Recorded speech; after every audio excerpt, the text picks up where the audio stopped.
പുഴയും കടന്നിലണമെങ്കിൽ ജയബാലനെ എല്ലാവരുടെയും മുൻപിൽ വെച്ച് നാണം കെടുത്തുകയാണ് നരേനെന്ന് കാണാൻ കഴിയും. അതായത് തല്ലി ചതയ്ക്കുകയാണ്, ഒരു പട്ടിയെ തല്ലുന്ന മാതിരി ജയബാലനെ തല്ലുകയാണ് നമ്മുടെ നരേൻ.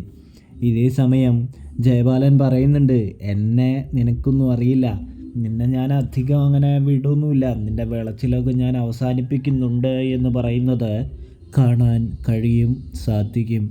ഇതേ സമയമാണെങ്കിൽ വാടോ ജയബാല, തനിക്ക് എന്തൊക്കെ ചെയ്യാൻ പറ്റുന്നോ അതൊക്കെ ചെയ്യടോ എന്ന് പറയുന്ന നമ്മുടെ നരേനെ കാണാൻ കഴിയും. ഇവർ ഇനി എൻ്റെ കുടുംബമാണ്, ഇവർ എൻ്റെ വീട്ടിൽ തന്നെ താമസിക്കും, നിനക്ക് എന്ത് ചെയ്യാൻ പറ്റുന്നോ അതൊക്കെ നീ ചെയ്യ് എന്ന് പറയുന്നത് കാണാൻ സാധിക്കുന്നുണ്ട്. പ്രേക്ഷകരെ, പ്രിയ കൂട്ടുകാരെ, സബ്സ്ക്രൈബ്